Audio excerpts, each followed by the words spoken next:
dadi syarate. Ha, nadan aku kudu nglesot ning ngarepmu tak lakonane. Ben napa sing dadi penjangkane anakku iso kelakon? Jangan, Pak. Aja. Bagong, menapa sing tok karepke kelakon? Aku sing ora entuk. Aku ora tegel bapak klesotan ning ngarepe Bathara Guru. Bathara Guru kuwi adimu to? Aja. Wis Pak ora apa-apa. Aku ora diwenehi jambu dipanirmana ora masalah. Kowe ngerti to, aku duwe kepinteran nyolong. Wis rasah njaluk ngacolonge kayangan. Angel sole kayangan kuwi rapet to kaya apa ngrem sangu linggis. Arep babah kaya mbiyen. Ora iso kayangan kok dibabah ki ora iso. Setro, aku mangkel iki ora jandruk. Mangkel piye? Wis aku lara ati aku. Karo ngendikane Bathara Guru sing tredak ning bareng tekan pungkasane padha nyocok nang rasa. Gong, iki dewa lho. Wis ngerti aku pokokane bakul bakso. Aja kurang ajar ora sak penakmu dhewe. Wis men. Arep dewa iki nek sak kepenake dhewe bapak kok nyembah. Aku ora entuk. Aku ora mentolo. Aku jane yo ngrasake lara atiku, Gong. Aku jagat iki dadi paseksen. Nek bapake kakane Bathara Guru, tata krama ya tata krama ning ora kaya ngono kuwi. Nuwun sewu lho pikulan. Pikulun. Kita arep apa Bagong? Pun kula mboten njaluk jambu dipanirmana, mboten njaluk pelem dipanirmana jambu pertangga jiwa. Lho. Sapa Guru? Engko aku tak tekan kono tak aturane nyembah karo kowe. Sing ora gelem nyembah karo kula namung Kakang Semar. Aku ateges secara tidak langsung sampean ki akon bapak nyembah karo sampean. Ha ta? Ha ta? Aku mau nek syarate anake kok kudu ngorbanke harga dirine bapak. Enggak bisa.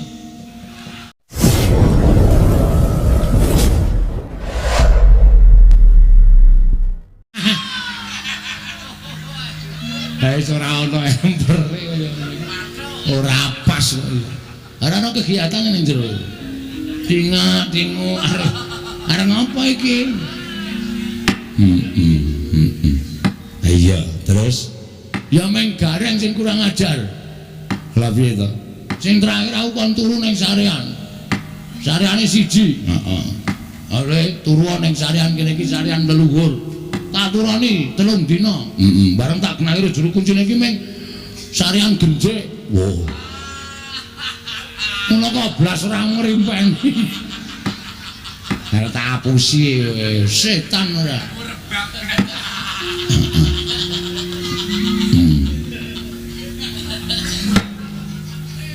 Ning aku ngono, Pak. Piye? Aku jane ya arep matur karo bapak. Arep matur apa? Sasuwene aku ki entuk mandat saka rakyat. Nek pancen aku ki arep kepilih meneh mergo aku ora ndek mungsu. Iya. Iki ana sasmitaning dewa, Pak. Sasmita dewa sing tok tampa metu marganing pasumpenan. Siji, aku iso kelakon yen aku kudu disarati dusunku iki kudu dipendhemi utawa ditumbali pelem pertangga jiwa. Kuwi jane nanti to kare golek. Karo jambu dipanirmala. Sing angka loro ana dewa sing menehi sasmita. Bagong, nek kowe kepilih meneh, sok nek syukuran kudu wayangan meneh. Masyarakate do guyu to? Setuju to? Provokator kuwi jenenge. Konjur sing dikandeng kok masyarakate. Aman rampo menek ora ngono ndak ora sida. Iya. Ha kowe pertangga jiwa jambu dipanirmala iki jare saka to, Pak? Ya ora bab sing gampang. Ning kuwi bab sing angel sebab kuwi ora ana tukule ning jagat. Lho. Tukule nanti, Pak? Belum bertonggo, rasa nganggo, ta? Marai arep watok aku iki. Semar iki pancen ngene iki. Mandel ora. Sing jeneng kok jeleng ora Semar ki ya entuk kleru wong MC-ne mau ya kleru harmoni mugi-mugi kok mugi-mudi mergo ketrikel ilate mesti kleru mugi-mudi wis kebacut seru ayo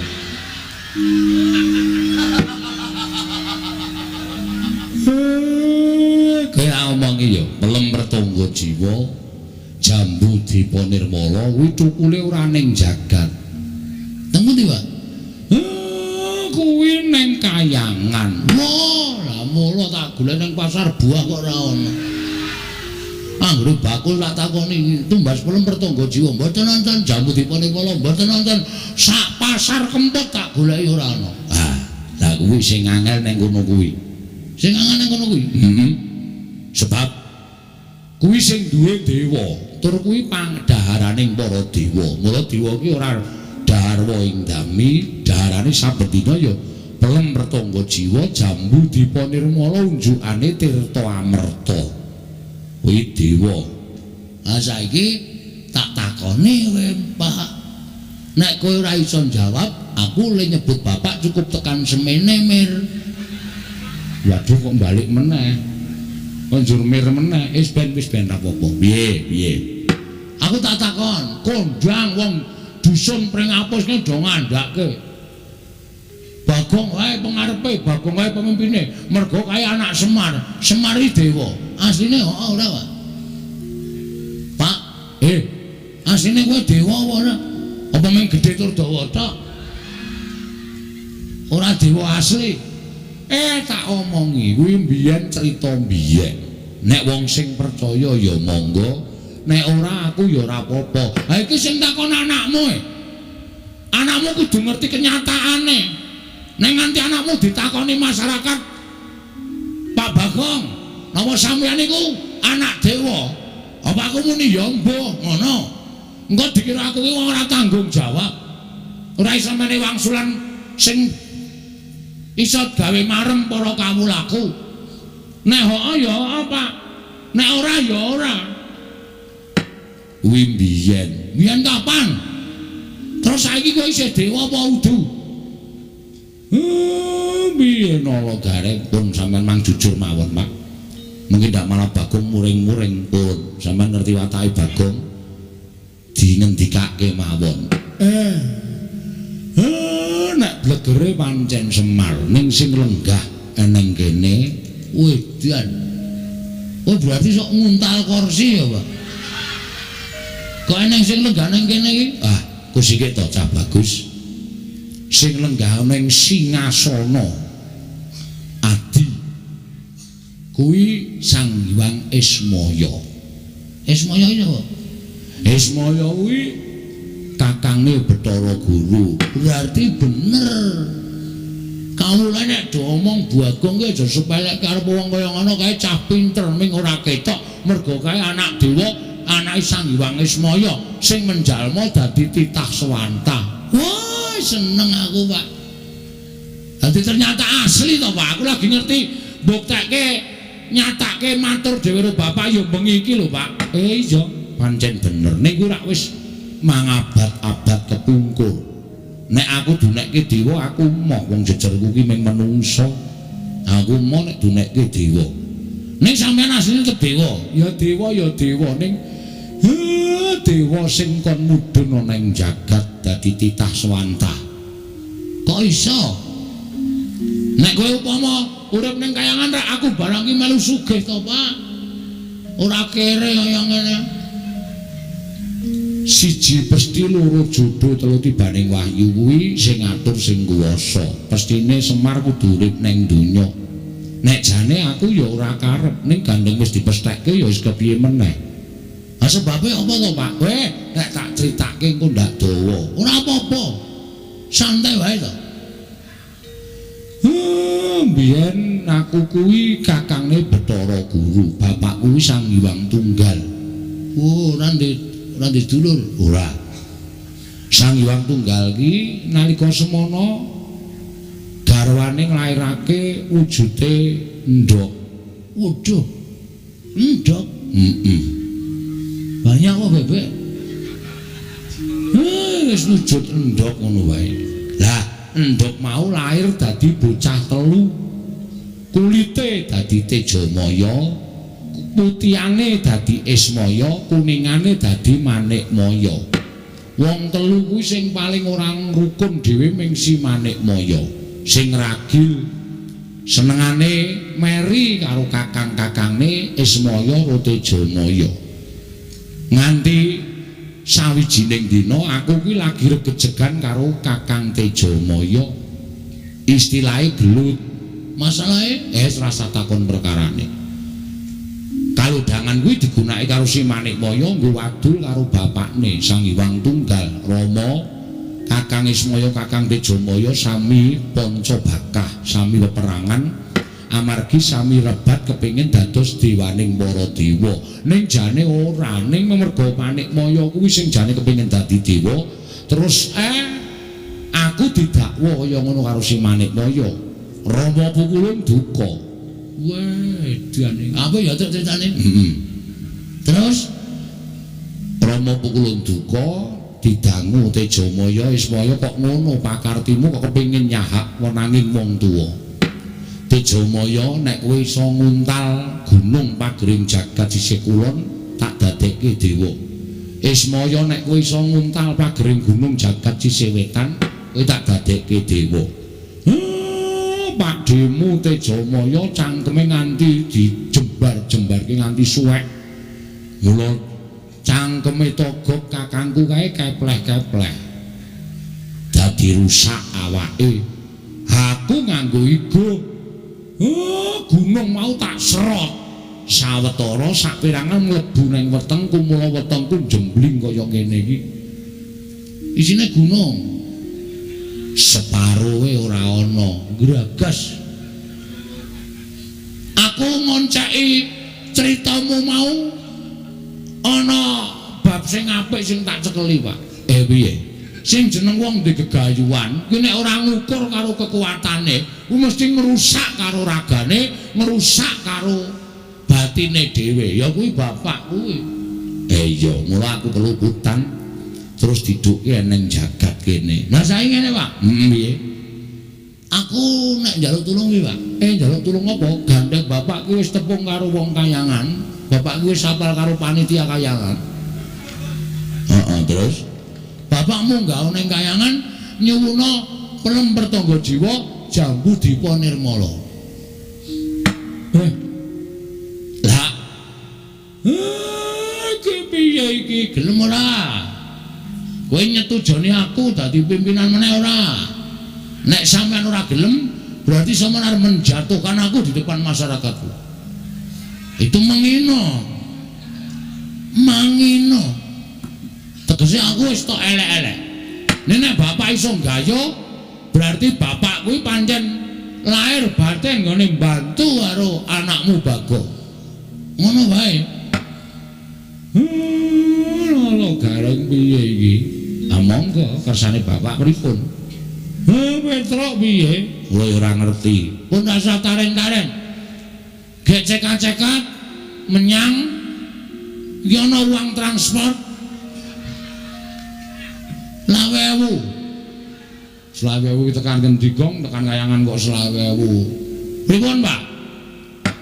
Nek upama aku rasa munggah ning Kayangan piye? Lah terus adikku guru tak undangi mrene. Wah lah iki ngetoke keterampilan kesektene bapak. Coba guru kan mrene ning aja sak murite lho nak ngebabaki. Gurune tok wae. Iya, gurune tok. Engko ndak ngebabaki aku malah kewane nyuga aku. Iya. Tak matek aji ya Bagong, matek aji pameling. Bathara Guru men tekan ana ing kene. Kowe matura dhewe sakarepmu. entuk karo orane ya sakarmu aku ming sadurma nglantarake. Nggih Pak ngestoke dawuh. Sigra andumuk kuncunge Lurah Semar Badranaya. Lamun Lurah Semar ndumuk kuncunge tegese duwe gawe. Sigra matek aji pameling. Datang dangu cumorot saking Dirgantara. Nenggih. Punyang Madya Putra Hyang Pikulun. Sang Hyang Jagat Girinata ya Sang Hyang Bathara Guru tumedhak wonten ing baliswaning Lurah Bagong. Ah. Ki kono wong malak. Malak piye? Kancane tangane loro kok papat dhewe. Ki nek adus suwe tenan ki ngosoki kelek papat. Linggo ngisor. Kuwi Bathara Guru. Lho, kok ora nggo stop map. Bathara Guru. Ayo linggo ngisor. Nggih Pak. Waduh, rawuh tenan. Nuwun ya Pak. Iya. Mas tu ngomong sidang. Sekaring bawana langgeng. Kakang Ismaya ndangu kalian kula. Sing gedhe pangapuramu. Manikmaya paripaksa kuwi tak rawuhake ning kene ya mergo ana wigati sing bakal tak aturake marang Manikmaya. Kakang Ismaya kula ngaturaken bekti kula kunju. Iya tak tampa pangestu tampanana. Dian ora basa ya, Pak. Kuwi adikku kok. Oh iya, Nding. Tejamaya, Ismaya, Ismanta. Wis. Apa? Manikmaya. Oh lah. Pukulun kula ngaturaken bekti kula kunjuk pukulun.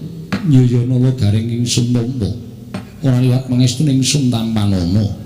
Kula punika jimat paripin daya ning kasan-kusan. Reng ora metingring. Oh iya lali aku ora.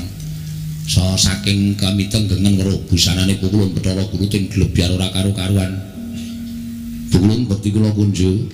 Ya Petro ulun tampa pangestu ulun tampanana. Kula punika jimat paripin daya ning kasan-kusan.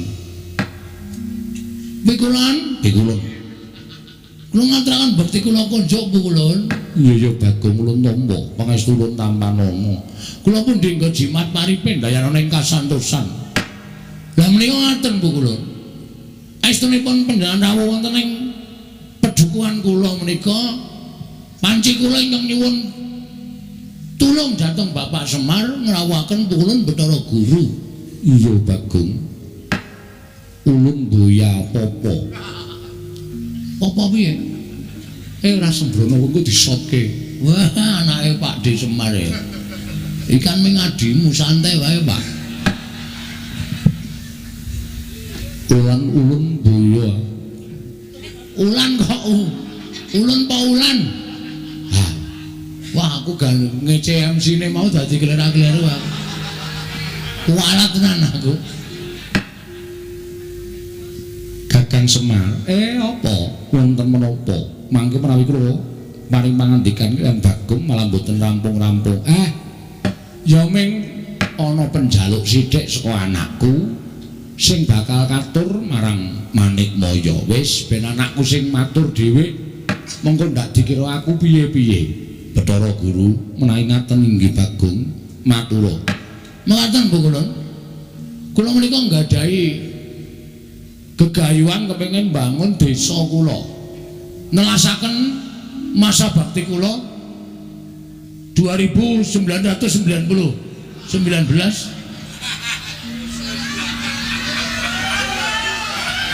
mau ya kleru ta Pak?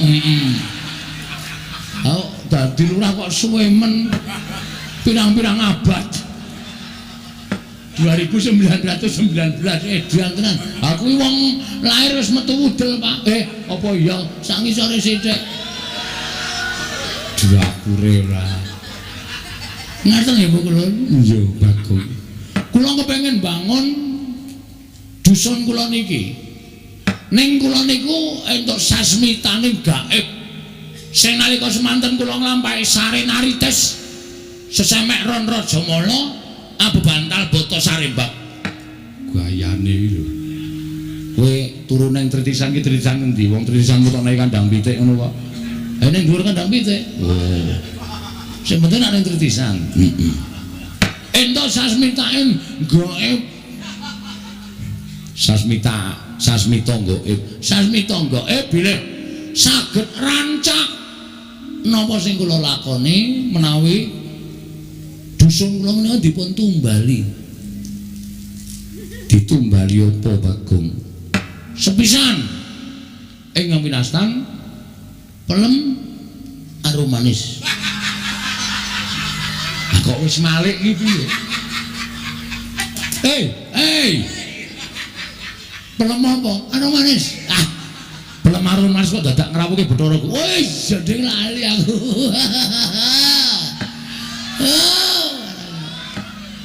Wong blokon tenan. Pelem apa Bagong? Pelem pertangga jiwa. Kalian jambu nganggre muni kluthuk tak bandem. Sandal saka kene. Jambu dipanirmala. Mekaten. Monggo menika cukulipun ngendikanipun Bapak namung wonten ing Kayangan Surabaya. Suralaya. Papan pelengganipun Pukulun Bathara Guru. Mila Bapak timilu tumuli ngrawuhaken Bathara Guru rawuh wonten ing pring apus menika ingkang saderma saperlu kula aturaken menapa dhateng panuwun kula dhateng Pukulun Bathara Guru supados maringana mboten ketang ingkang pentil gong cangkeme kuwi lho sing urung gedhe kuwi lho. Aku iki pikiranmu sing bosok terus. Pelem ki nak cilik pelem pentil. Heeh ya. Ingkang alit waton saged dipun dadosaken tumbal ban. Wonten ing pedusunan pring apus mriki kalian jambu dipanirmala Pukulun.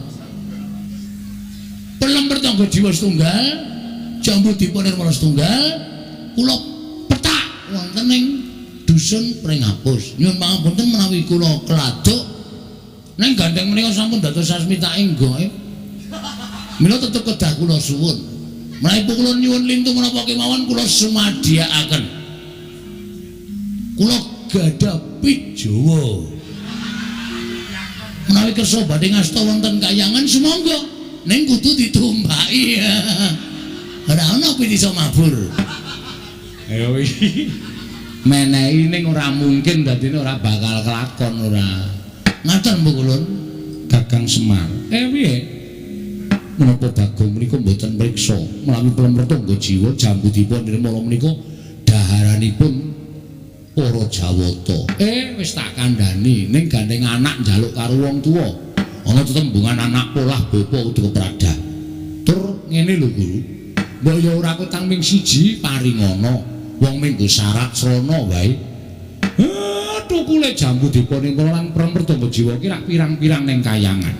Nek ming tok longi siji dienggo anakku, dienggo srana ora ngelongi kayamu, ora ngelongi agung lan ageng kuncaraning asmamu. Mula paringna ya Guru. Aku njaluk kanthi banget wene ana.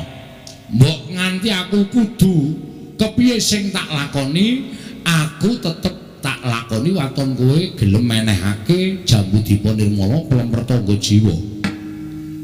Ilahing. Lho kok malah jantunan ekosipne. Ilahing. Awik namastu nama cidem. Negari pun dipandang wujud. Gong tak bandung sandal cangkemmu lho. Malah janturan kaya arep wayangan ora. Ha ki mau mana ilahing. Ilahing. Yuk. Aduh. Malah kena sirahku dhewe. Bayan Bagong ki malati. Wis wenehno. Gagang Semar kula badhe munjuk atur. Piye? Slaminipun kula menika dados diwaning para dewa. Slaminipun kula menika dados nalindraning Jawata, sedaya titah wonten ing jagat menika sami nyembah kaliyan kula. Namung imanipun wonten titah setunggal ingkang dereng nate nyembah kaliyan kula. Kula kepingin titah menika keparenga sak mangke nyembah dhateng kula. Lan badhe kula paringaken pelem pertangga jiwa lan jambu dipunirmala. Sapa sing ora nyembah karo kowe? lan kudu nyembah karo kowe. Mengko wonge kuwi tak paranane. Wonge kuwi tak paranane, tak dawuhi supaya nyembah karo kowe, jer nyembah karo dewaning para dewa kuwi wis sak mestine. Ingkang dereng nyembah kaliyan kula namung Kakang Semar.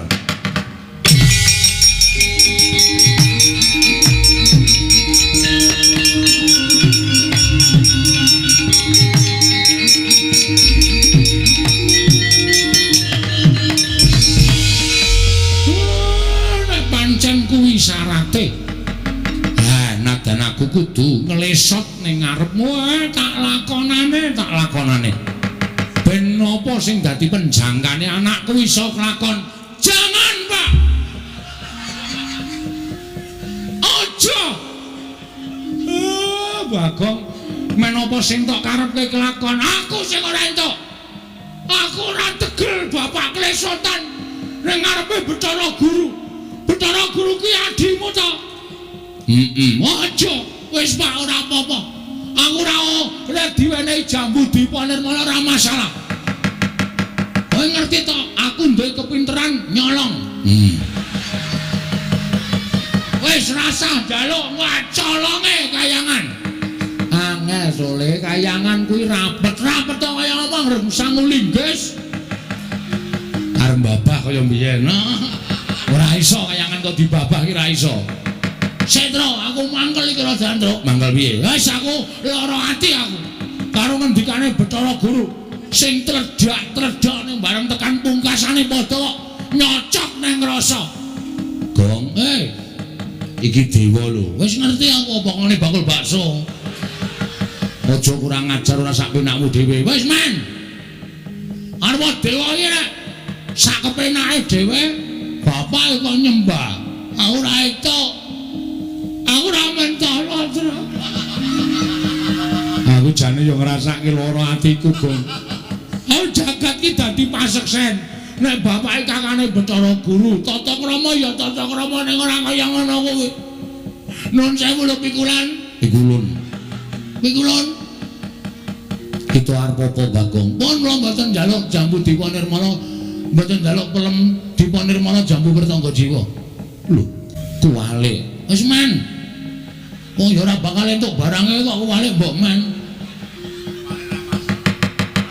Lah kok kita malah sajake murina lan panjenengan ulun. Nesu aku. Lho, malah ora basa. Iki bapakku Bungulun. Kok mung perkara njaluk jambu Dewa Nirmala pelem pertangga jiwa kok Semar, Kakang Semar. Jagat iki ana siji wong sing ora gelem nyembah karo aku. Sapa, Guru?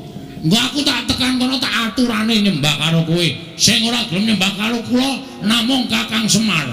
Aku ateges secara tidak langsung sampean ki akon bapak nyembah karo sampean.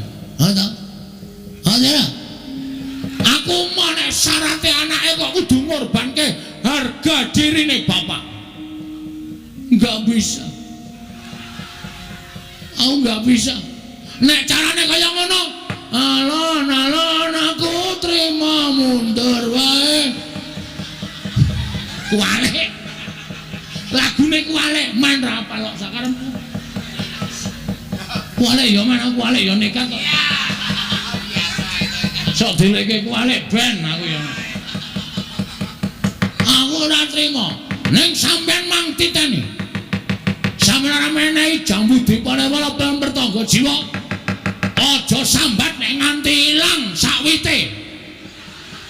Gue nek duduk sisan pokoke. Apa jare? Gawe masalah kok, gawe masalah karo mantan maling. Sampenake dhewe ora. Gugu karepe dhewe. Arep piye kowe ha? Lho, kita malah wani karo panjenengan lho. Sing tak wedeni apamu? Yen ngono kita ora bakal ulun paringi. Aku ngruda paripeksa. Apa kita wani karo dewa? Sik to, kowe kita iki sapa? Wah, iki sing ora paham Bagong. Gong kita iki kowe. Tak tanya modar kowe.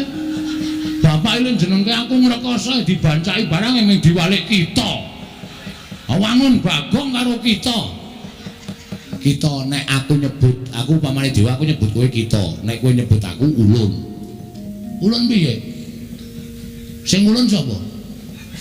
Ulun aku. Jare Bathara Guru. Piye ta iki? Bathara Guru apa ulun? Wis mau diarani ambok 2 jam iki kok ngene iki terus. Wong cah ora dong kok dikandhani ora. Iki basa dewa. Oh, beda. Nek misale gong arene ndi ngono kuwi aku nyeluk kita arene ndi. Oh, berarti aku ki kita. Iya. Nek Bathara Guru ki ulun. Heeh.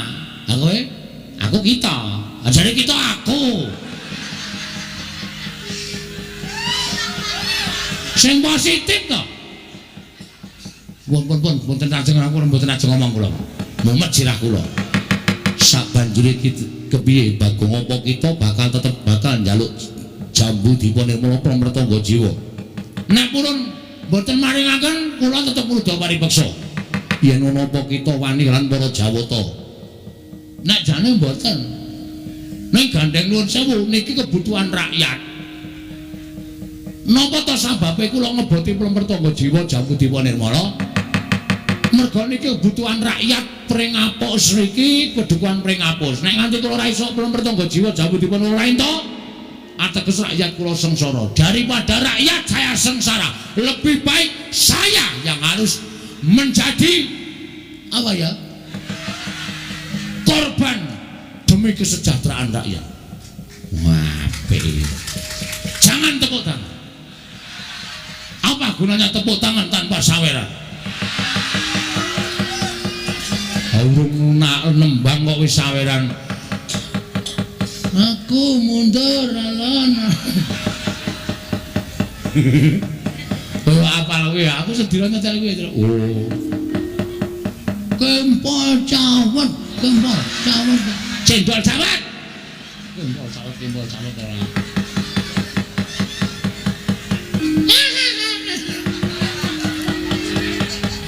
Ibu-ibu lek guyu nganti ora kepoyo malah ciraka.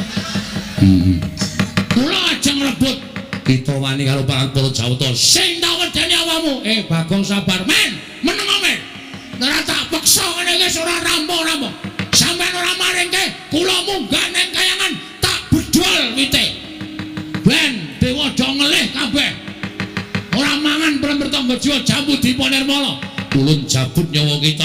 Jabutan ora wedi aku. Untul ora tak jabute kok ming nyawa dijabut. Aku wedi ora wedi. Metu njaba yo, piye? Metu njaba. Weh, lah dewa ngajari ora apik kowe. Hah? Dewa ngajari ora apik. Nek wis sah, wis resmi iki ditokke jero. Ora metu njaba. Oh, kurang ajar kowe ra.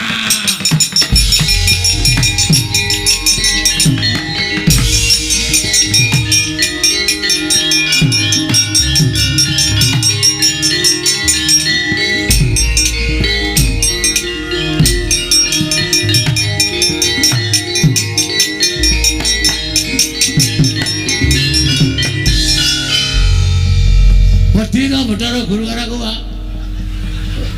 Kae iki ora wedi ning kae metu ning pelataran lumpukke dewa-dewa mateni kowe. Waduh. Apa? Domongi kok. Aku padahal mau main gojek dewa kok jak gojek ki ra iso. Mula aja sok sembrono. Waduh cilaka iki, Tru. Aku dewangi, Tru. Ya. Reng, apa? Aku dewangi ya. Oh, tangane wete klirek kon gelut. Ayo nganti rak ya ora tekan. Oh, ditanono ora ngewangi aku berarti ketega romantiku. Iya, saya-sayaku lho.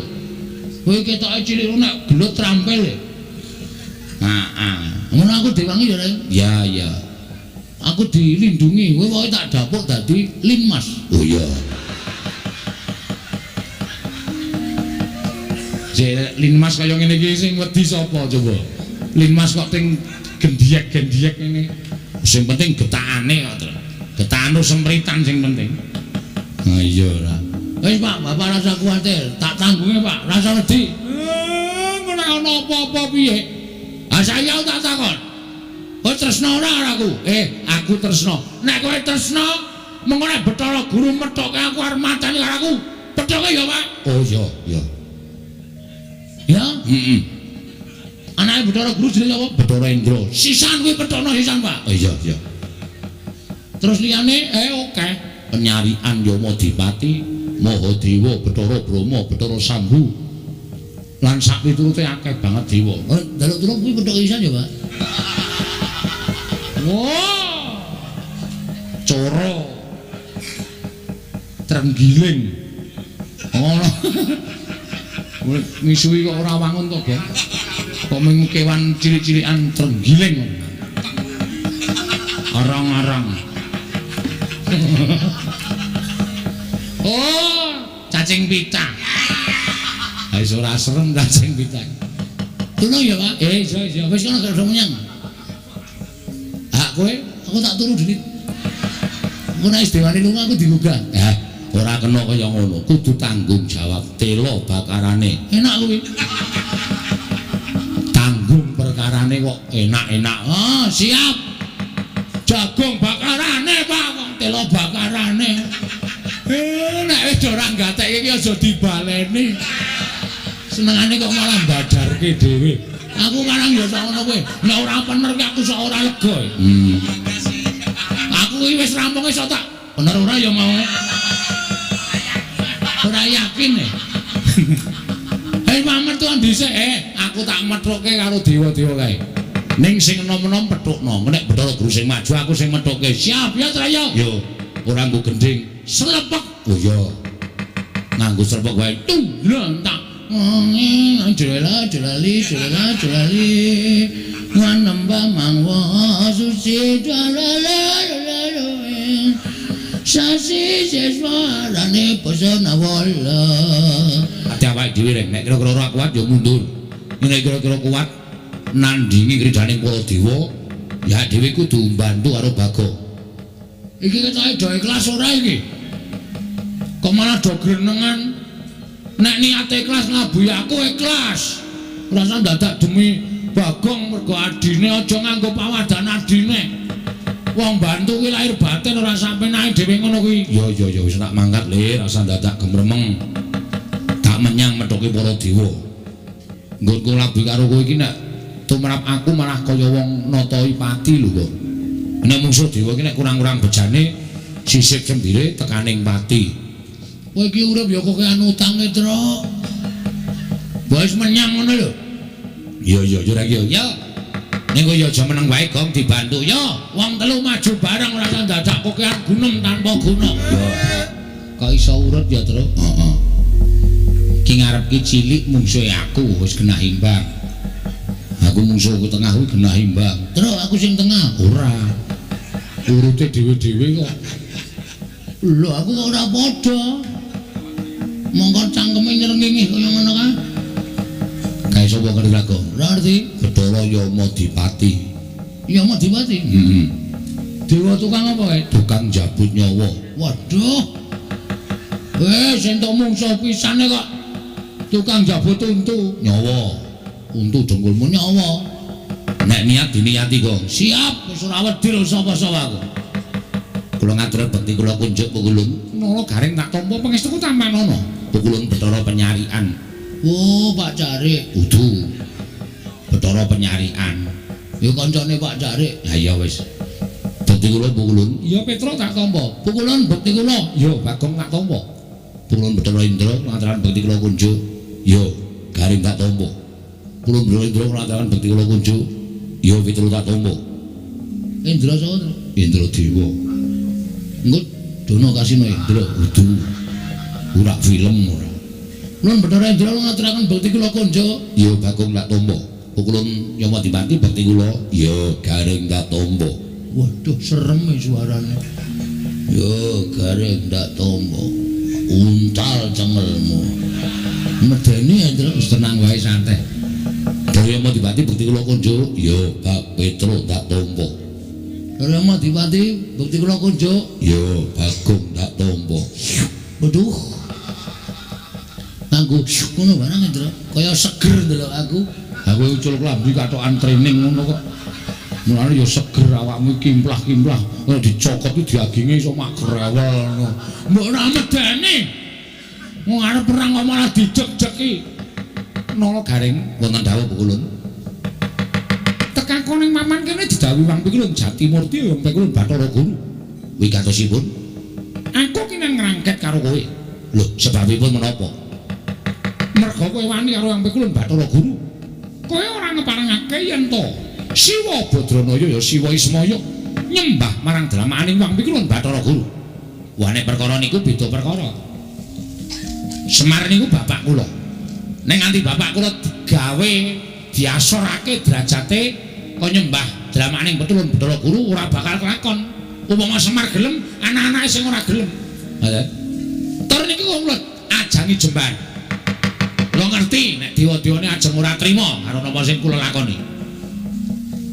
Rawi-rawiran pas malang-malang tak putung. Sapa ganggu bapak? Nyawane Garing tak ikhlasake. Lho, kowe wani karo dewa. Ha sing tak wedeni apamu? Ming dewa iki kok diwedeni. Ya, Tru. Aku karo tukang nagih utang ora wedi kok. Ming dewa diwedeni. Oh, siap, Bang, siap kae. Bapak Petruk bareng ngebelani karo bapakne. Lho anake, Mas. Mun sewu Pukulun niku anake bapak. Dadi nek Garing belani kula mesti belani. Wah, nek ngono Bagong ya belani. Ora belani, ndeng belani. Medeni enek omong untune kok graji, Tru. Ora apa-apa anggere kowe iki tetek ora masalah. Aku belani. Kowe sapa jenengmu? Ya Madipati. Ya Madipati. Ya. Kowe belani kena ning diteno jabut nyawamu. Senengane jabut kowe ya. Belum rampung barang tak jabut ya. Manusia macam apa itu? Jan Bagong ora semingkir apa kelakon kene margane matimu Singolina prapting lalis. Wah, wani aku sing tak wedeni apamu. Kelakon tak bondo, tak krincung sikilmu Nala Garing. Mang maju, nek ana dewa kewirangan aja tundang Nala Garing. Mati dening aku. Petruk kene margane matimu. Monggo kula ladosi, Lho.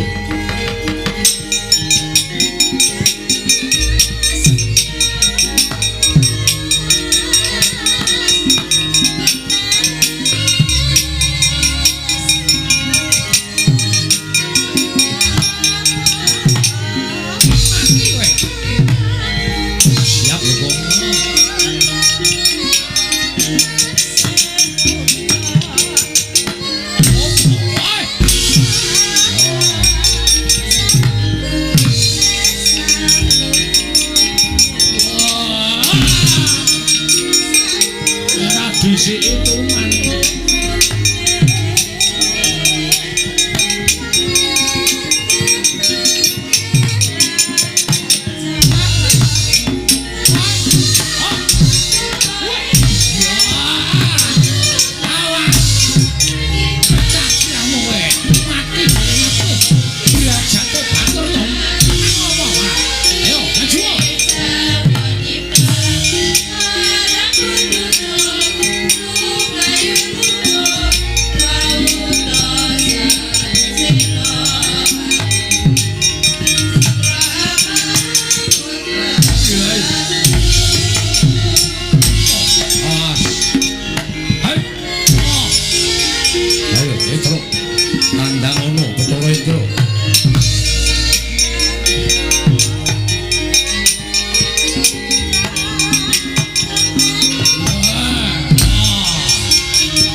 Banyol sak karepe dhewe.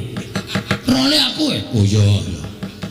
Wong liya ora entuk nyaingi aku. Oh iya ya. Kowe meneng wae pokoke biasa wae iki. Ya. Piye, Gong? Takon Semar aku. Ya.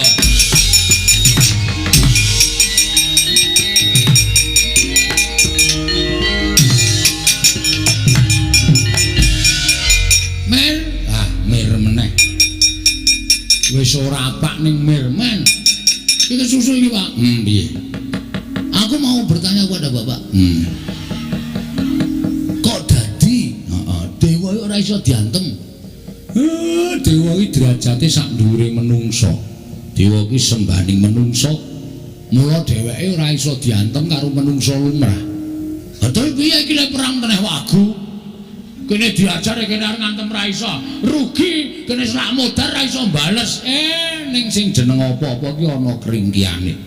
Sak pinter-pintere wong ki mesti tau kapusan. Sak bodho-bodhone wong ki mesti duwe penemu sing apik. Lho wis aluka. Nggih. Sak ampuh-ampuhe wong ki mesti ana kringkiane. Baladewa kae ya ana kringkiane. Kringkiane apa, Pak? Nek ngantem dewa ya aja nggon sirah, ora bakal kelakon. Ning dada medun. Nek entuk dodo munggah, Lah entuk ning dodo medun. Mesti keneng. mesti keneng. Dodo medun.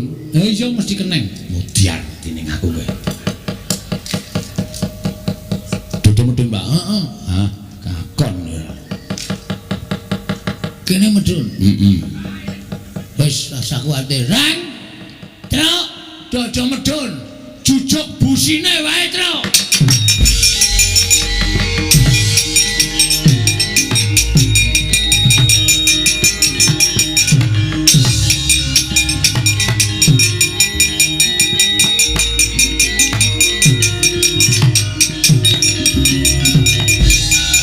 ayo amuk Suramrata Jayawrata imbang yen padha-padha.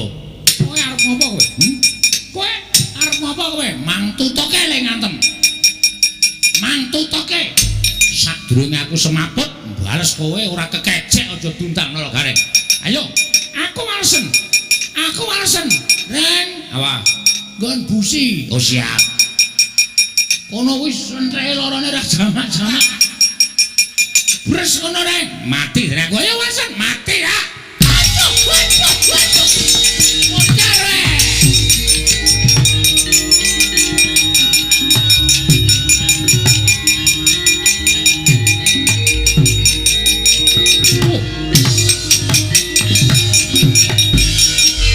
Ayo sambato.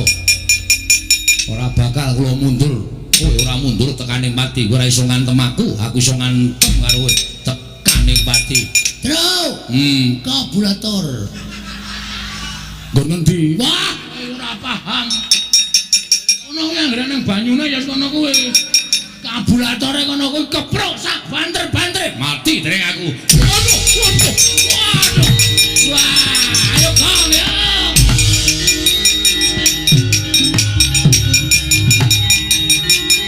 Wah, oi.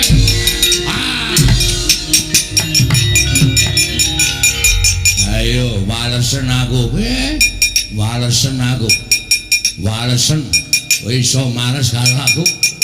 Iso ndumuk aku ngantem aku bumi langit tangkep. Weh. Waduh. Modar.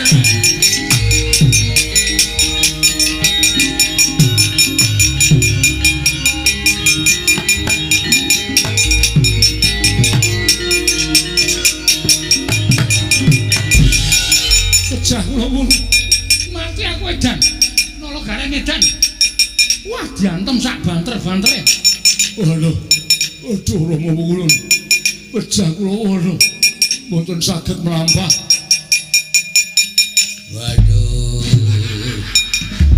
Waduh. Aku ngedan. Nganti muni makluk ngono. Aduh. Woe rata. Ngamuk punggung Suratanto Nirbaya Nirwikara. Pono kawan. Gawe wirangking para dewa. Cestri Sula ora padha tekaning pati aja duntang Bathara Guru lekaning ati.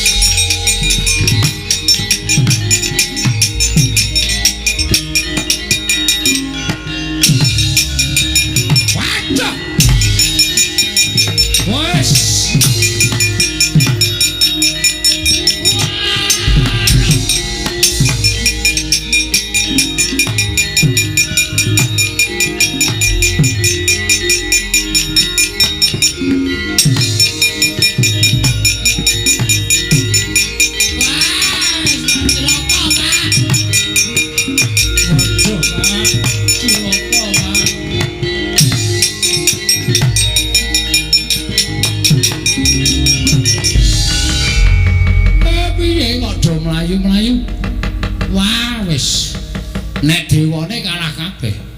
aku ora. Dodo medun cocok. Sip. Penyarian tak kwampleng kluthuk. Bebek ora karo-karuan ya. Jungkel-jungkel Dara Intula antem ya kontal. Pak. Bathara Guru nggawa drai. Drai dengkulmu mlocot ora. Sing marai mlayu ki ya nggawa Bathara Guru nggawa gaman kae. Namane apa ya, Tru? Kae jenenge kaya tombak ning pucuke telu Pak. Kuwi bebayani. Ora ana sing wani nampani kuwi. Kuwi pusakane Bathara Guru sing jeneng Cestrisula. Cestrisula, Tru. Gong Cestrisula, Gong. Agene nang Cestri Amin. Cestrisula. Mula kok ditokke kok suarane. Sing kok elinge dawe-dawe. Cestrisula. Kae ora ana sing wani methuke ning bapakmu wani. Ngene bapak mati, ngene bapak sida. Pendem ya, Pak ya. Hus. Abi meneh wong mati. Kok karo bapakne kaya ngono to, Kong. Kon piye nek mati? Nek aku mati kowe ora sida mbangun desa. Waduh, wis ora ketemu Pak Binang. Cilaka iki to. Ha iya. Kudu sing mbangun desa iki. Pak Binang ora ono. Anu den baku sing aso. Iya. Ha iya jabe. Kowe do tengok kene. Bagong Petruk gareng tengok kene. Bathara Guru aku tak neng kene kok ora tekan kene dhewe kok.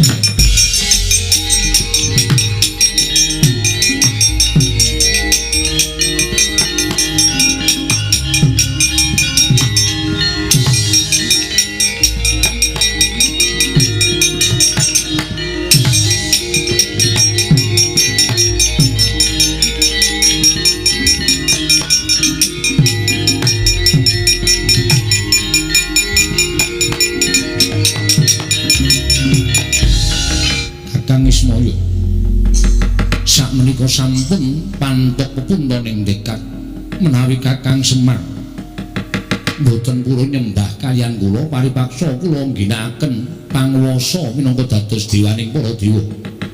Kakang Semar saat majanipun badhe kula tegakaken Kakang. Mbok sabar to Manikmaya.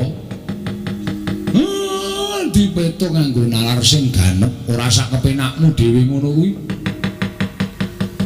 Lah nek nganti iki engko do ngerti mongko iki ning jagat. Nek nganti Manikmaya ngerti mateni Semar, apa jeneng ora banger bajin asmamu? Sing padha wis weruh. Lah jare Semar iki kakangne Bathara Guru kok malah kakangne dipateni adine. Apa jeneng kowe ora ngreksa marang kalimbraning Jawatamu? Apa jeneng ora kowe ngreksa marang asmamu? Aja nuruti karo mubal babaling nepsu, mubal babaling kekarepan. Nek kowe kepengin aku nyembah, iya aku tak nyembah, ora apa-apa. Wong sejele kowe kuwi ratu ning dewa, aku mung derajate wong cilik ning kono kawan. Wajibe ya pancen kudu nyembah. Ning ora neng kene to, kowe jaga asmamu, aku tak ngreksa jenenge Semar. Menika saestu Kakang. Aku kok tau goro ki goro kapan? Lajeng keparipun Kakang Semar ning kayangan. Wonten kayangan. Aku tak nggawa anakku gareng karo Petruk ning kayangan men weruh kabeh dewa-dewa. Anak-anakmu nek Semar nyembah karo Bathara Guru, Semar ora duwe niat wani karo Bathara Guru. Menika saestu. Tenan. Gareng melu, nggih, Pak. Petruk melu, nggih. Aja wedi mati. Mati ning kayangan ra apa-apa, sendika, Pak. Pak aku piye, Pak? Kowe nang omah wae. Engko ndak ora kelakon lemu bangun desa. Waduh, kancaku sapa, Pak? Engko golek kanca. Petruk melu kowe. Aku melu kowe. Gareng melu kowe. Wong telu lunga. Heeh. Rampuke kewajibanmu bangun desa, mengko rak. Kowe isih dibutuhke dening para masyarakat padusunan kene. Nek ora bali, ora apa-apa. Teges aku mati. Waduh. Ngopo kok jewek-jewek iki? Aku arep wani karo bapak ning aku sayang karo bapak, Tru. Ayo wis ben. Kadang barang kok ya mati. Ayo nderek bapak kaya. Alah, Rek. Ora kesaur utangmu. Wis ben kok wis tak ikhlaske. Kowe barang ya mati to. Asik. Lho. Kok asik iki piye? Bojomu ayu e. Oh. Cahe Dian. Aku pancene Dian. Mau gedeng ora. Kowe tenan saestu Kakang Semar. Aku kok ngapus iki. Wis to, ayo. Dina iki budal bareng. Aku tak ngejak anakku Garing karo Petruk Bagong meneng rampungke gaweane. Nanging menawi mangke Bagong sampun rampung pedawalanipun badhe kula pedhuk, kula inggihaken wonten ing kayangan.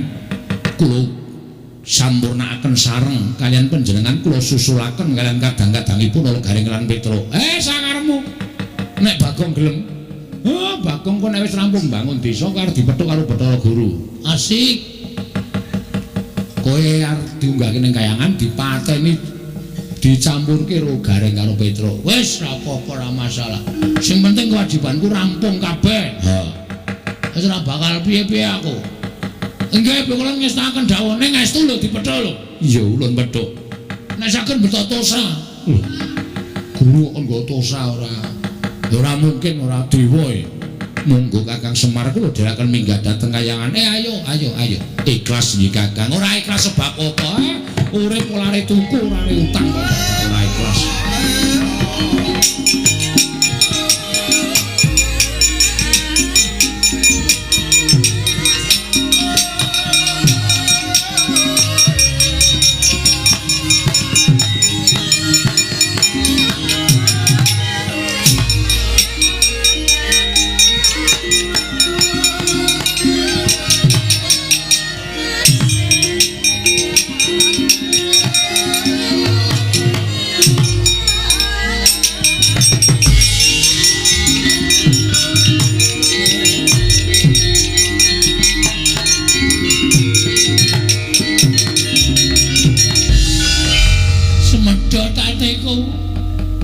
Matur nuwun ya, Prak. Kowe mbelani karo aku. Matur nuwun Sareng. Kowe mbelani karo aku, kowe ya Truk. Aja kuwatir. Bandamu tak jarah rayah. Maksudku tak slametke, Truk. Walah, kok sepine piye iki? Yo kancaku sapa wis. Bapak ra ono, Petruk ra ono, Garing ra ono. Nek nganti tekan jam 2 padahal ngendika mati gara-gara masa aku dhewe.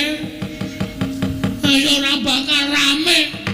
Ora bakal gayeng aku terus arep wadul karo sapa iki. Wadul karo Pepunden Pandhawa malah dilumputke.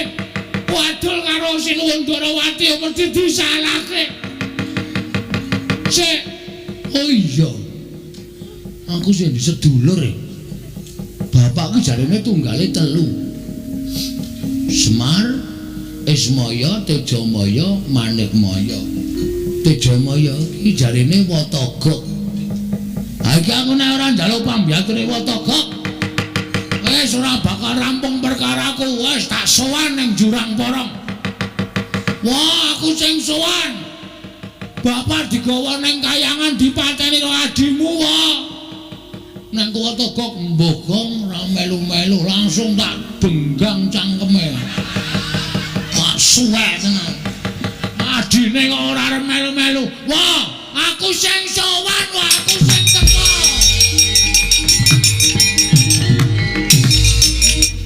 Jane aneh ngopo to, Kang? Tak sawang kok pirang-pirang dina iki Kang Togok ora jenak.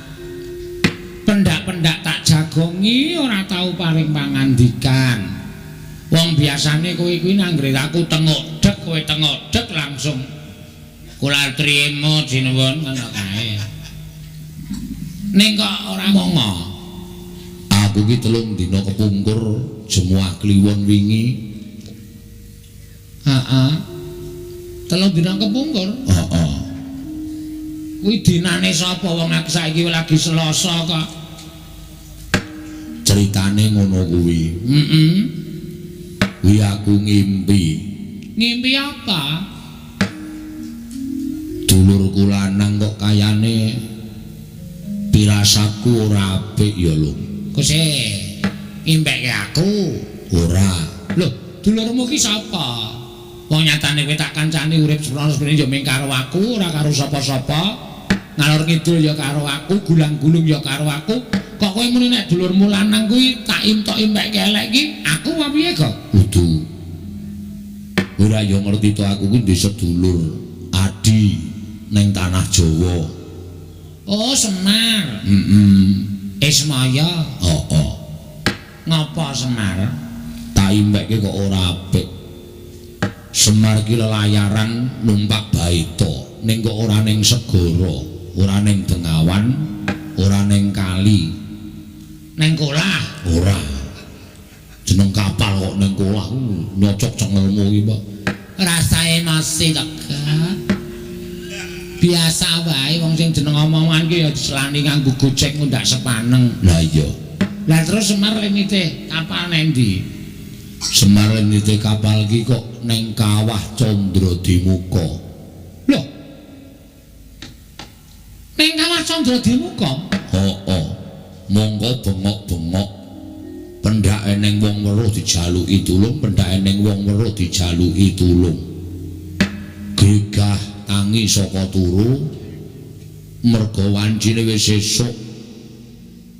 Pitikku jago do kluruk ingon-ingonanku do ting brengok. Wancine gagat bangun esuk. Monggo hitungan impen yen manjing gagat bangun esuk kuwi impen sing ndara dasih. Tegese sing puspa tajem, impen sing bakal kasembatan. Ya wis gak. Ngapa tak kowe iki nggagas impen barang ki? Wong kowe iki biasane ora tau nggagas impen. Lah kok saiki kok tak gagas banget nganti kowe ora tau omongan karo aku mergo gagas adimu si Ismaya nggone ngimpi numpak kapal ana ing tengahing Candradimuka. Durung rampung leku cerita. Terus bareng tekan tengah kawah ora kanthi kanyono-nyono ana ombak wujud geni ingkang nyampluk baita sing ditumpaki Semar. Terus lah kok kapalin jumplang. Semar kelelep ana ing Kawah Candradimuka, aku ora iso nulungi piye-piye, bisane mung mes padhakake. Bar kuwi terus geragapan aku golek banyu tak nggo raup. Terus aku meneng wae tak pikir-pikir kok impen kok le medeni timen. Nggo gegek dulurku lanang kena ngopo-opo ya lung. Mongko ora iso sarta ora duwe kaludhangan ngabari karo aku. Wong ning jagat yo mung aku karo Semar karo Ismaya. Nek kaya kowe iki ra kanca sing maringi Sang Hyang Bathara Wenang. Semar kae kancane jan yo mung siji, mung Bagong sing dumadi saka ayang-ayangane Semar sing diparing karo Sang Hyang Bathara Tunggal. Nek nganti dulur kowe ning apa-apa ora prayoga kedadiane. Lah piye? Ditiliki mrana apa piye? Ya ora apa-apa nek karo dulure lanang kok. Nggo ngeyem-yemi pikirmu lho kok nek pancen pikirmu ki grangsang, duwe pikiran sing werna-werna tumrape ngadimu ki. Ayo tak terke ora apa-apa tiliki mrana kok. Dereng ngantos paripasami Balwacana. Kasare ngemlajar-mlajar nenggeki Lurah Bagong ingkang prapta wonten ing padusunan Jurang Para. Mau pautas marani dia. Wah, Pakde, aku sing sowan aja kaget ya penggalemu wataka. Iki ora pangling rak Bagong to. Pakde, Lu ngopo? Ora kaya biasane kowe iki sowan ning kene kok teko-teko kok malah sajak kaya wong bingung. Wedan tambah sugih kowe. Iya. Ya nderekke ratu-ratu sabrang kok ya, Gong. Ora le nyolong. Wis. Boyo sing apik nek omong apa Pakdemu ku ndang tau tate nyolong, Po. Ya syukur nek tambah sugih. Waduh. Nek tuku kapan nek kok di jam dinding gede banget kae. Mbok wis satu gagas. Tapi ewo, Gelem po kowe? gelem. PN engko nek bali gawanen. Tenan? Heeh. Matur nuwun ya, Pak. Ya, ning kae ming plastik. Jame ora obah, ya ming jam 5 terus. Oh, piye nek upama dikeprokke kowe, apa? Wah, senengane kowe iki nek njaluk dikai nek diblakani nesu. Anggo abrak apa? Jam plastik kok diwenehke ora. Ora ngopo, eneng ngopo wak gawe tratapan Pak Demo. Wah, Ngopo? aku amatur karo kowe, Wong. Ya wis maya. Heeh. Iki mau digawa nang kayangan. Njaluk Semar kaya nyembah karo panjenengane. Semar arep nyembah. Ning aku sing mengeng. Oh, Aku ora tegel ya bapakku dingonane. ha iya, tur dasar yo tuwa bapakmu ro Bathara Guru. Ha iya. Nesu Bathara Guru ngetapke para wadyabala dewa. Oh, Krija Sang Bagong. waduh, Dewa tak undurke kabeh. kabeh Ming siji ding sapa? Yang Mardipati.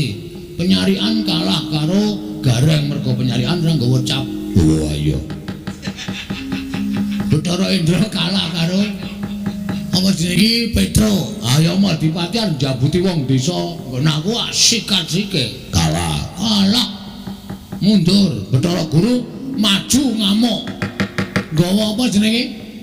Apa wong kae pusakane Bathara apa? Lah sing bentuke kaya ngopo?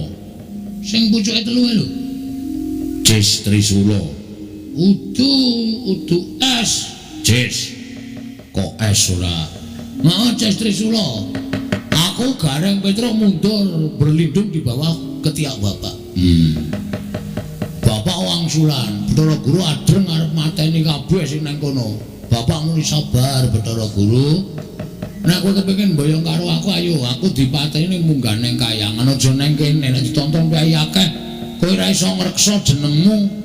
Bathara Guru kok mateni Semar iki ra do. Lho, Bathara Guru kok mateni kakangne dhewe. Mula terus bapak duwe penemu nek ayo aku nek arep pateni patenono ning kayangan. Dadi ora ana wong weruh, sing weruh ming dewa-dewa tur ora wani tumindak apa-apa mergo dewa-dewa do wedi karo kowe. Bapakmu ning ngono. Heeh. Terus Bapak saiki munggah nang kayangan karo Gareng karo Petro. Aku kon keri nang donya, jarene kon ngramung kene ku arep duwe gawe bangun desa. weh ngono ta? Heeh. Lah terus kowe mrene ngopo? Mene njaluk tulung karo kowe apa Togok? Aku ditulungi bapak digobali apa? Nendi? Nang omah. Sampeyan tak tuwa dhewe to. Jare mbiyen sampeyan karo bapak karo Bathara Guru ki kedadian saka telek. Us. Ngaw. Anu telek tenan mrene ngendhok. Oh, ayo. Sampeyan kulite, bapak putihe, Bathara Guru kuningane, ha ta? Heeh. Teleke dadi mbilung. Persetan. Basa Indonesia ora. Ana kowe tulungi apa? Kok nah aku sing nulungi mengko ndak aku dikira wong tua sing melu-melu perkarane bapakmu karo Manikmaya. Ha terus? Aku ora iso nek kon munggah ning kayangan. Wah, aku nggo catet lho. Kok nyatet cangkemmu ya apa? Sik. Wah, mak teratap aku. Aku iki wong ora tau sembrono ya. Ku nek mencret terus nyatet cangkemku tenan. Iki serius iki, nek ora gelem ngewangi aku, ora gelem balekke bapak, asli tenan catet. Tak benggang nggo kunci Inggris cangkemmu. Men saya ombo. Sik. Aku ora gelem ngewangi ning iki aku duwe cara. Caramu piye? Sing ngewangi kowe dhewe wae. Aku, Heeh. dur kekuatanku apa? Ning ora wujud Bagong. Lho, wujud apa? Nek wujud Bagong ku ndak ketok nek kowe nulungi wong tuamu. Terus wujude Kowe wujud sapa wae sakarmu. Engko tak nek daya kekuatanku munggah ning kayangan kowe dadi wong digdaya. yakin? Yo. Saiki pengine dadi sapa? Aku sing dadekke kowe dadi sapa? Dosamu kok? Moh. Iki Ratu Angkara Murka kok dadi ya sing apik-apik. Dadi sapa? Milya. Setyaki. Mah, ndak jotosan terus aku gang. Ah sapa? Kok Abimanyu. Ah iso ora, bagus malah kecendelan rondo pirang-pirang perkoso ning ngragati men. Ming wong kere kaya ngene. Ora jane nek tok seneng iki pengin dadi apa? Nek siwa iso ndadekake aku, njaluk dadi Raden Werkudara apa? Wah, ora sing aneh-aneh, Gong. Kowe ki mung cilik kaya ngono kok. Berarti ora iso. Nek iso dadi apa-apa iso. Iso le iso ning boyo liyane. Ora, catet cangkemmu. Yo tak dadekke. Tak dadekke wah kok lancamane ming cangkem terus to iki. Piye cangkemmu wae? Iso kemlebet kaya gendera e. Oh ya ben ora. Wis wani dadi Raden Werkudara. Wani, nek ketemu Raden Werkudara tenan kowe nanggung dhewe perkarane. Tak tanggunge. Wis, aku piye carane, Pak? Ngadeg. Ngene. Sedakep. Ngene. Merem. Melet. Catet. Ya ora. Rasa nggo melet. Wis ngampet-ambekan tak cipta. Ya, tenan lho. Ya. Ngapusi atuhnya tenan. Ora. Dibuat jadi anjing saja kok. Kuwi borokan muni piye iki, Mo? Tak klithiki ndasmu kowe. Nulung aja tak beda iki nek wong nekat kan nulungi, nek nekat nyemelangi. Wis tak suwunke ngersaning Gusti ya, muga-muga kasembatan panjang kamule. Mandi panuwuning Lurah Togog eling-eling dewa Sang Hyang Tejamaya. Mila sak ciptane dadi sak kedyane ana. Dangu sang-saning dangu saya ical wujudipun Lurah Bagong. Ana Raden Werkudara kaget Lurah Togog.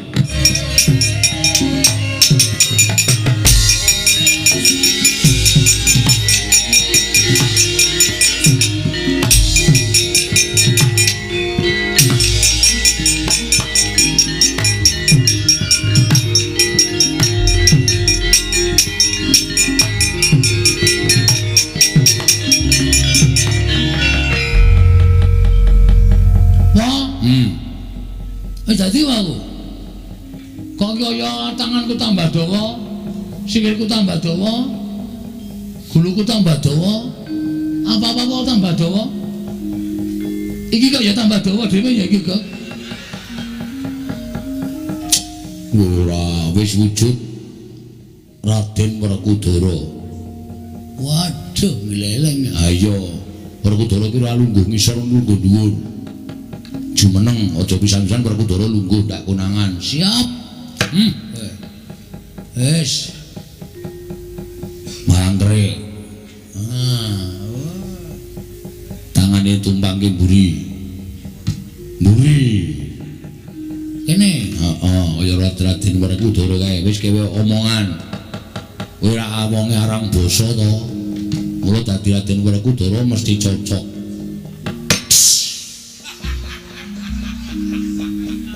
Ngopo kuwi? Werkudara iki nek omong ngesese. Aku ya ban gembos madhes ngono. Ngono. Wah. Ora wangun, Gong. Gedhe kok ya suarane. Iki paling gedhe. Ngampete iki pisan. Swara wetenge. Coba digedhekke meneh, didhekemke mbok menawa ana regetane. Kene lho. Kene nggo tak dak itu. Jangan kok nggo ibek. Wah. Ora nrimake. Bono kawanku. Semar. Garek. Petruk. Digawa ning kayangan. Toko nyilih cangkemmu. Warga ngopo to ya? Pangestono Gong, aku arep munggah ning kayangan. Medal pundi? Metu undak-undakan. Kayangan ora ana undak-undakane, kok ora dipasangi lip. Lip-lip napa ora? Kaya ning pundi mawon lip-lip ora. Pun gek Ndara Werkudara tindak teng kayangan Matekaji Bandung Bondowoso. Moga sebabe nek ketemu Rara Jonggrang Aji-aji ora bakal mandi. Ngono iku aji-aji ampuh. Bathara Guru. Wah. Edan. Iki aku nek njaluk ganti piye kok? Ya ganti-ganti ning aja ganti sing anu. Anu ganti ndoro jana kowe. Oh iya. Guys, aku rekoso iki lho nggawa awake rekoso abote ra jamak-jamak. Wis aku tak sedekap. Ya, mulak-malik engko nek balik Janaka ora iso niwara nek malik meneh aku mau lho. Ora aku Janaka yakin sip. Oh iya. Tak bikin nek Janaka. Bisa tak nggawe cewek-cewek. Waduh kaya. Ya wis tak dongake. Anu wae, nek kula wae. Oh ya Janaka wis dah. Mlorok mripate. Mesake. Aku senane ora positif gonta-ganti. Wis kok wis aku nganggo Werkudara rekoso. Yo tak dongak-dongake lakon penjangkam.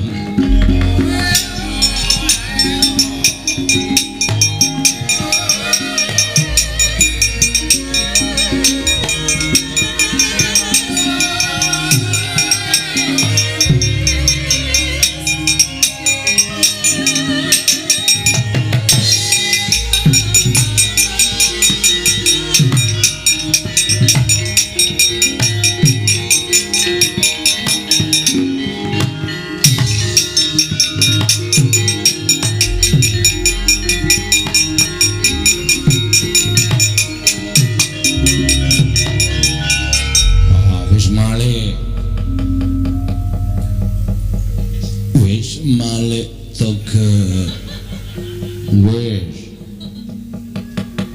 lam berjiwatan boyo mira boyo ing sun permak kathok ejin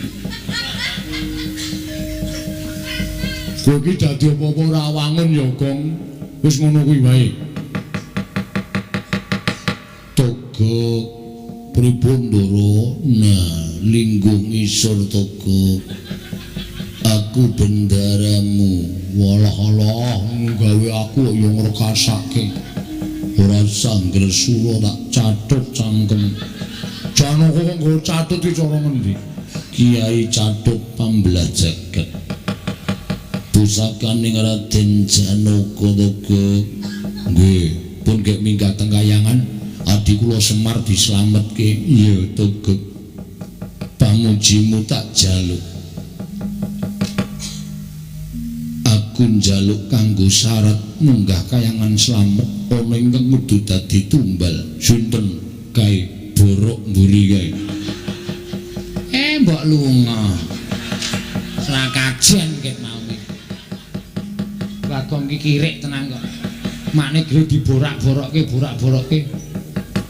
aku budal munggah marang kayangan togo sing ati-ati ampun kados lari alek kula dongak-dongake kasembatan penjangkane iya togo minggiro aku arep joget nggih Kakang Semar aja kuwatir aku ingkang bakal sumusul marang sira Kakang Semar tak slametke Kakang yen Kakang wis ketaton Kakang wis rumangsa duwe tatu sarta wis kedrawasan aja kuwatir mengko tak gawake oksigen supaya Kakang Semar tetep urip ana ing Madyapada Kakang Semar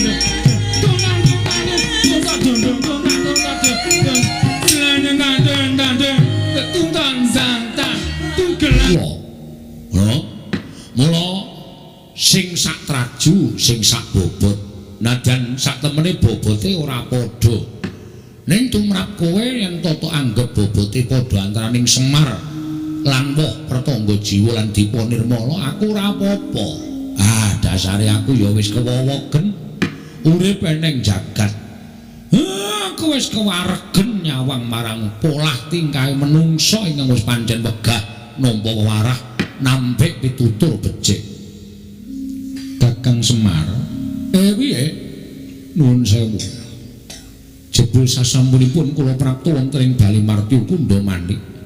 Ketingalipun wonten daya ingkang amalik dhateng pemanggih kula Kakang. Penemu sing piye?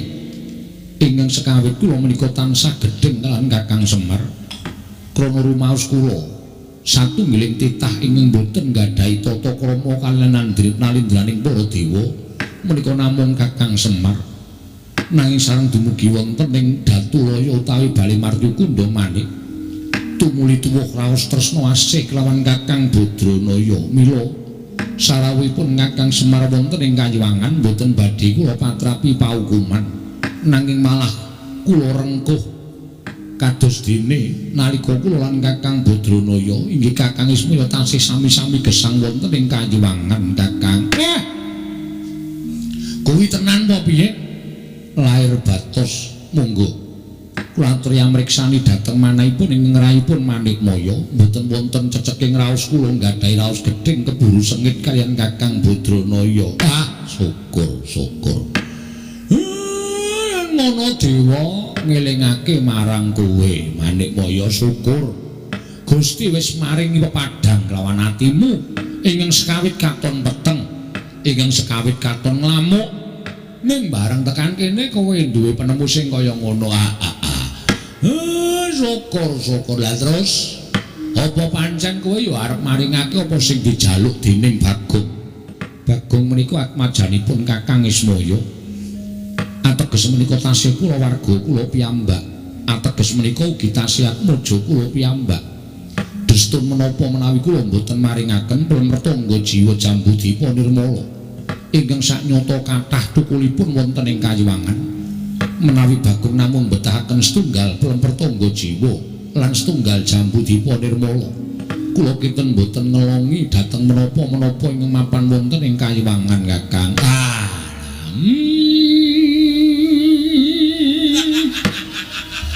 atiku seneng Manikmaya.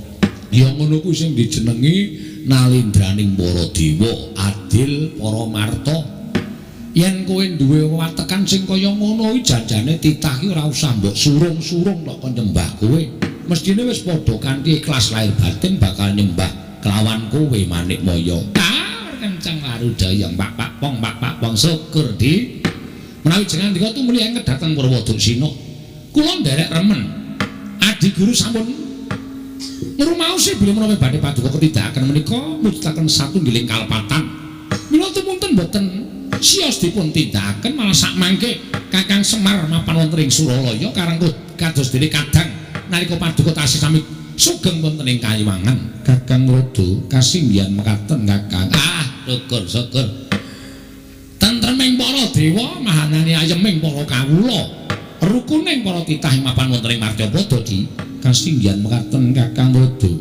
Mila ing saking menika Kakang sak mangke mboten namung Bagong ingkang badhe kula paringi pramrtangga jiwa lan Jambudipa Nirmala, nanging klebet Kakang Semar Nala Garing menapa dene Petra ugi badhe kula sugata dedhaharanipun Kayuwangan.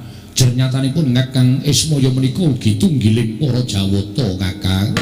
Ya matur nuwun nek kuwi tok lakoni kanthi ikhlas. Nala Garing dalem Pak. Petra pripun Pak? Arep diparingi pramrtangga jiwa karo Jambudipa Nirmala. Wah, ayo iki to. Monggo jarene piyai pinter sapa sing dharep pramrtangga jiwa Jambudipa Nirmala iki bakal kena lara luputing pati. Weh, awak dhewe ora iso mati. Ya iso nek baterene entek. Dongkulmu nglojot ora. Omongan kok sarwa ora. Wis pat ngrasake ya, Tru. Kaya ngapa ya rasane? Ya paling kaya pelem gadung. Aja sembrana Petra, pelem pertangga jiwa ki ya. Legine ora ana sing ngungkuli. Oh, ngoten. Kali pelem anu apa jenenge iki? Aromanis. Wah, legi pertangga jiwa. Oh, kali pelem sengir. Wah, lagi pelem pertangga jiwa. Kali pelem napa jenenge iki? Pelem anu rapia. Wah, pertangga jiwa. Kali pelem sing di blaster. Wah. Legi pelem pertangga jiwa.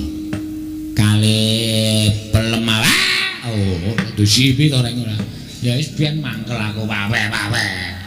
Wah, urung tau ngrasake koyo wae-wae. Nek ngaten badhe kula aturaken Kakang. Ya. Nek kowe ikhlas ya tak tampani, tak pangane kanthi lega-legawaning atiku Manikmaya. Miat langening kalanggiwan. Aklar pandan moncar. Yo.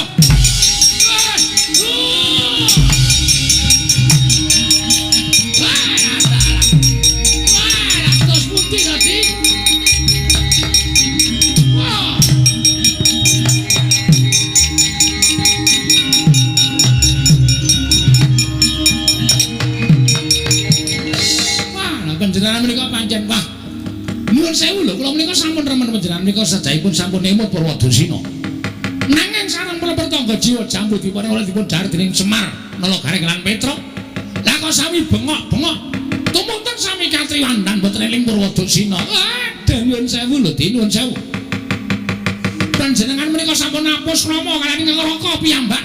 Inggih miyos Sang Hyang Ismaya. Ngantos mekaten kedadosanipun menika dos pundi prawi mangke wonten tantrimanipun ingkang karya jagat dhateng tumindak paduka Adi Prami Bathara menika ingkang badhe tanggal sinten to Widi?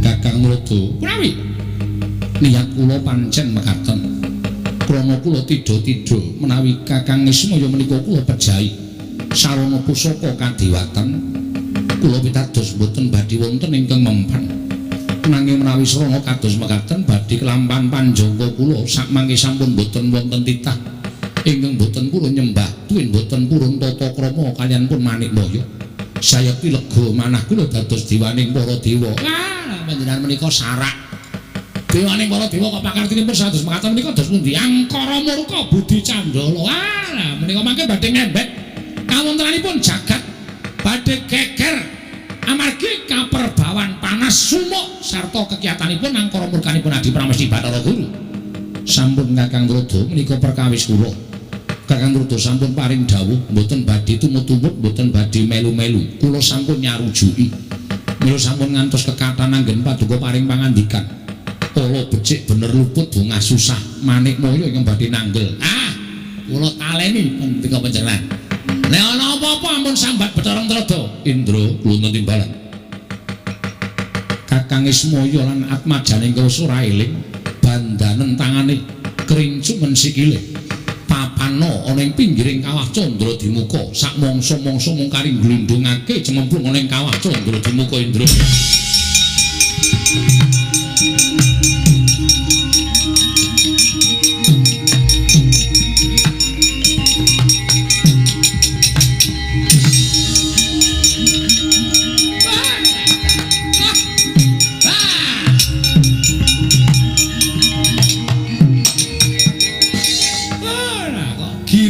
Kula nyumuri kelapan kados mekaten menika kok melang-melang kaya ninggal jejabang wonten teping Balumbak. Panjenengan sampun nindakaken sewiji-wiji ingkang ngregeti dhateng kasucen Kayiwangan. Panjenengan sampun nindakaken sewiji-wiji ingkang damel kucem asmanipun Adi Pramesti Bathara Guru ning panjenengan boten kraos. Namung mbul dhateng pepinginan ingkang nyatanipun menika mangke badhe damel srana anggen paduka badhe kejlumuk wonten juranging kasangsaran lan kewirangan. Inggih, badhe kula tanggel. Pancen angel dikandhani kok. Lah pripun tadi dados mekaten menika kawontenanipun? Upami dinten menika mboten wonten ing kemalsaken dhateng Kakang Semar ning hukum karma menika tumindak lho. Badhe kula tanggel. Waduh dan tobat-tobat. Apa-apa kok didodo, apa-apa kok didodo. Monggo durung karuan wis kelakon. Lelakone kelakon ana. Imbal balike panjenengan mboten saged dodo dhateng kawontenan. Wis sampun kula mboten tumut-tumut.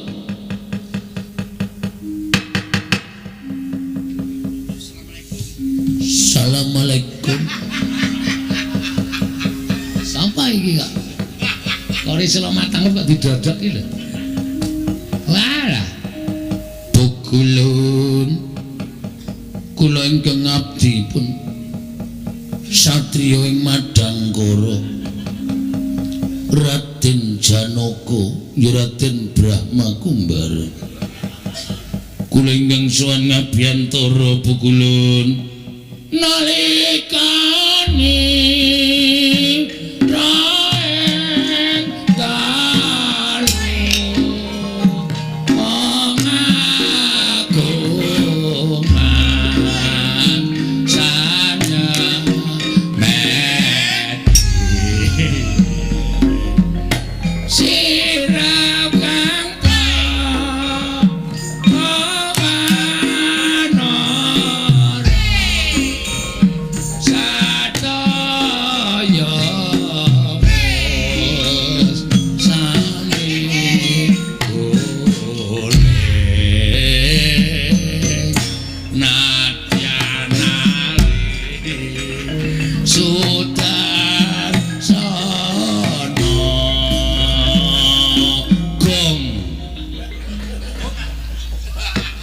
iki apa iki?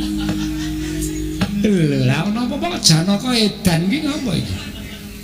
Kakang Brada Menawi menika rak kados titah panengah Pandhawa. ha iki lah kaya ngono iki lho kok nggawa glotrekan barang. Wah, lah menika pripun iki? Sampun Kakang kula ingkang badhe ndangu Kulut Arjuna padha kanthi raja sapraptanira nggih Janaka. Asu anu Amit pasang Kalimantabe dinebina ngilodune dumawaing tawang-tawang Pukulun ingkang wayah pun Arjuna ngaturaken bekti kula kunjuk ngarsanipun wangadi Pukulun. Ya Janaka ulun tampa pangestu ulun tampanono Janaka kula cancang pucaking remi weni dumawaing wijang rumuketing werdaya saestu andadosaken cahya nur cahya ndadosaken giri patembaya. Ya Arjuna giri patembayane sapa? Kula piyambak mboten mangertos Pukulun. Janaka padha raja saprata kita. Pukulun Bathara Teka. Narada wilujeng nering sambikala bektos kula kunjuk Pukulun. Bekti iki aja dibasake, bekti ngono aja bektos. Inggih. Ulun tampa. Pangestu ulun tampanono nggih. Kula pundi jimat paripik dayanana ing kasantosan Pukulun. Ulun tampa, pangestu ulun tampanono. Nggih Pukulun. Arjuna wonten dawuh Pukulun Bathara Manikmaya. Apa to sababe dening kita suwanana ing kayiwangan? Mboten wonten sebab akibat. Ingkang jalari kula sowan wonten ing kayiwangan namung nampi pelaporanipun saking sekretaris desa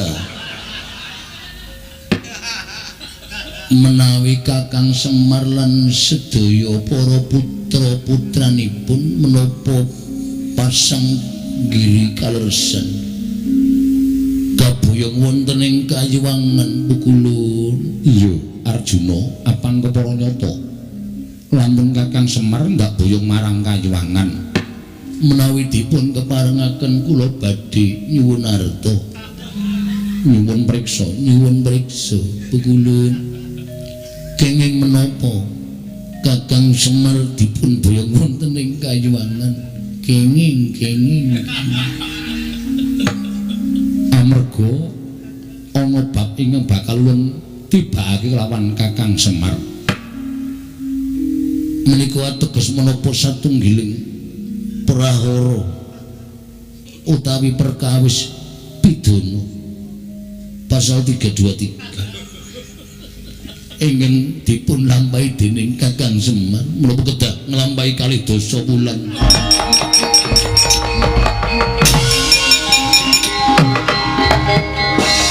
Pukulun sarang panjenengan ngedalaken guntur geni guntur angin kok widodari sami bubar piyambak-piyambak. Menika badhe wonten pundi Pukulun? Lah widodari ki rayane do kepoyo. Lan ana kula nderek. Ora kena kok melu yar ngopo? Pukulun sampun dangu kula mboten sumerep. Sampun wonten 3 bulan menika Pukulun. Saben dalu mboten sapa wonten ing griya Pukulun. Kakang Rata, punapi? Lah kok aneh. Guntur geni guntur angin kula dawuhi namung mapan wonten sak nginggil kula mboten purun andilat. Inggih menika jejeripun Janaka satemah lebur tumpur tanpa dadi. Pukulun guntur geni guntur angin sak menika sampun sambet pasderekan kalian kula. Mila mboten badhe wantun mejahi dhateng kula Pukulun.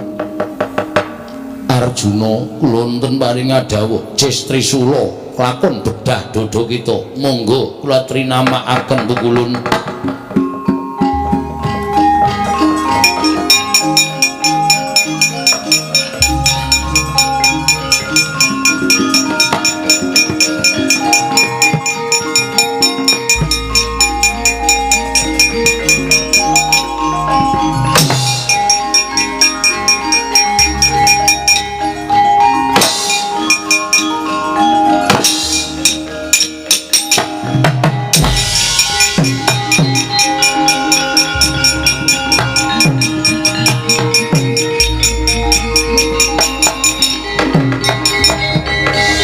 Kakang Rata, menapa inggih menika badhe numusi panjenenganipun Kakang Kanika Putra? Pripun? Cis Trisula mboten tumama, Janaka malah ketingal mesam-mesem kados mekaten. Wah, lah kok elok bocah iki. Lah kok dadi kaya ngono kekuatane. Pukulun panjenengan dawuhaken menapa menika namanipun Cis Trisula. Cis Trisula kula mboten kraos Pukulun. Kula banjur aku kudu piye Janaka menawi kita panjenengan Pukulun mboten ngunduraken Kakang Semar lan sak anak-anakipun. Pukulun kula mboten nrimakaken. Paduka Pukulun tetep badhe kula ajar legane ati kula.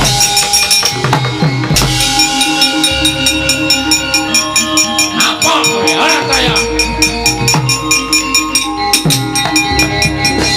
Pukulun Bathara Nrada panjenengan kula katutake. Kose.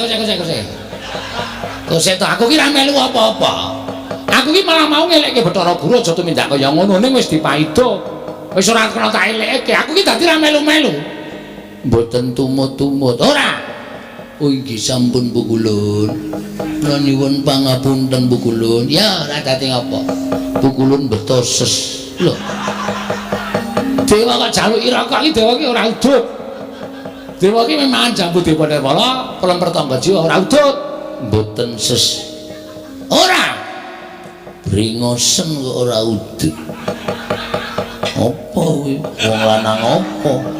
Wah, lah trondolo ki ora. Ora jane kok nyuwara. Pukulun. Coba, kowe nyuwara aja gedhe-gedhe, ning kaya swara biasane. Pukulun. Nah, kandak kowe. Ora iso ngapusi kowe, ayo. Asem iki cah cilik angel dapusi iki. Cah cilik dengkulmu kowe ora. Ayo kowe kan dadi kesandangane iki sing akon sapa? Kula nggih goleki bapake. Nek bapak nganti tekan mriki dipidono kali Pukulun Bathara Guru kula kelangan bapak le kakang kula, kanca kula sapa? Asing nandhangi kowe Janaka sapa? Si Tomber, Togok. Togok lah, Togok. Ngapura ya, ana anak buahe loro nang kene. Nanti tak sebut jenenge. Walah, sing nyandangi Togok. Nggih. Walah, mula kok ya duwe kekuatan munggah ning kayangan. Pripun niku Pukulun bapak kula teng pundi? Bapakmu ning pinggir Candra Dimuka ana. Tulung ana. Dibondo karo Pukulun Bathara Guru. Wah, jan setan tenan kok Bathara Guru.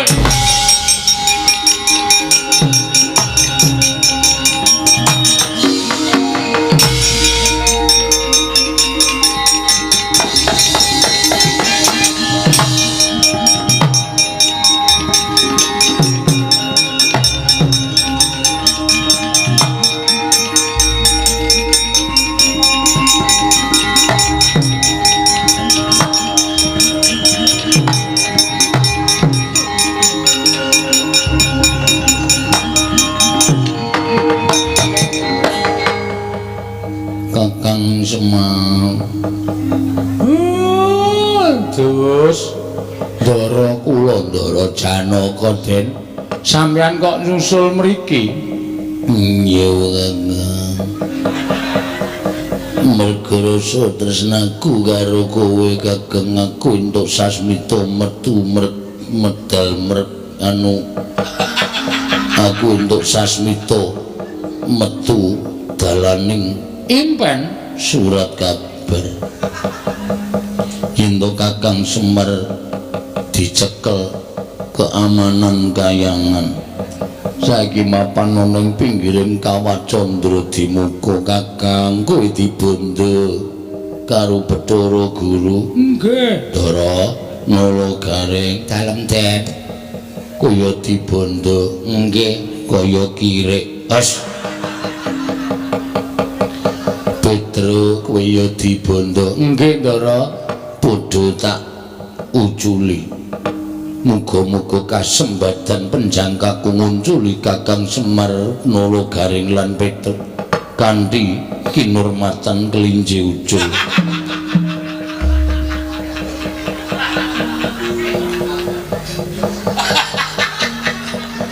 Pun pokoke kanggo kinurmatan apa-apa kula nderek. Waton kula duculi.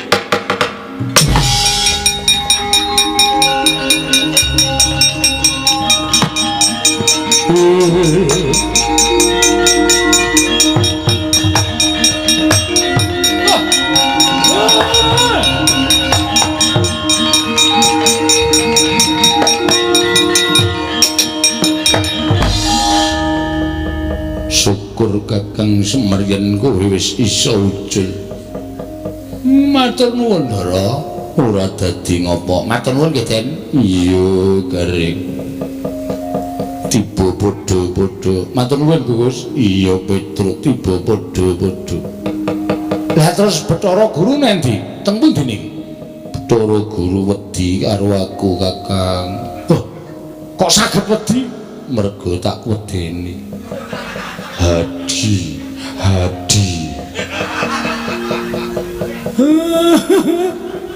Iki kok kaya ora kaya biasane to, Gareng. Sik. Lah, periksane. Ndara dalem anu opo Gareng? Waduh, Ndara Janaka. Malem Kemis digeret Larasati. Malem Jemuah digeret Manuhara. Malem Setu digeret Sembadra. Malem Minggu digeret karo si Dersanala. Nggih. Minggu sore suntik. Truk sapa truk? Bedhek-bedhekan aku ngerti kuwi ya. Mulai tak rasa diambu wae awake. Wong bocah iki ora tau adus. Nek adus men bareng sura. Edian. Pedro kowe mambu apa? Mambu apa ambune kaya ngono kok. Pancen aku ora ganti celana dalem iki. Ya anggere ngene iki. Ndara? Apa? Modiar kowe iki duwer, Pak. Weh. Trembelane anak kok wani karo wong tuwa. Nek ora aku sing nglametke, Kowe iki ngusah ndangani sapa? Kowe sing ngandangi sapa? Togok. Lho. Bapak budane Kayangan mau aku bingung terus sowan Togok. Ayo piye meneh? Iso munggane Kayangan sirku mung arep nyelametke bapak karo Petro karo Garang kuwi. Matur nuwun nek ngono aku seneng.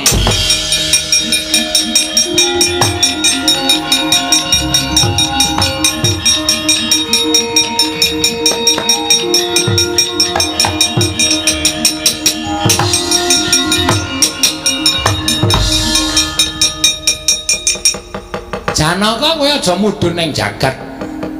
Keparingipun Iwang Pikulun kura-kura ninja kados pundi. Ngawur banget. Kulun rada diundang kura-kura ninja. Ora penak wae lho nek ngomong iki. Kowe lungguh nang Sela Kandawaru Binangun. Lungguh ning Dampar Kayangan. Lah terus mangke Pikulun Bathara Guru menawi marah. Iwang Pikulun maneh kaya iki nek cedhak ana ing jagat kae mergo wis kerepotan ra iso mikir, ra iso bingung penggalih. Tumuli mengko mesti nyuwun tulung karo titah. Lah sing dijujuk ora ngono kejemu mung Pandhawa. Pandhawa engko munggane kayangan karo 50 Bathara Guru, nek kayangan ana sing lungguh dampar matek. Wis ora arep piye-piye. Bener tumraping Kakang Drada. Kok Kakang Bukul Drada nanging bahaya tumrap kula. Kok bahaya? Menawi Pandhawa minggah wonten ing Kayiwangan ateges wonten Raden Janaka. Menawi ngertos kula wonten mriku Raden Janaka beto jemparing kula dipanah. Sampeyan seneng nek kula bolong awake. Bener iki. Aja wedi mengaku sing ngampi-ngampi karo kowe, wis rasa sumelang. Nek Janaka nibake panah karo kowe, mesti ora bakal temomo wong kowe iki lagi kesinungan kadedayan kaya ngono, Bagong. Oh, jangan sekali-sekali mengatakan nama Bagong. Siapa itu Bagong? Saya tidak kenal. Di sini yang ada Raden Gatotkaca. Ah, keleru. Janaka. Wah, kita wis halus, slip. Wis halus wae kleru.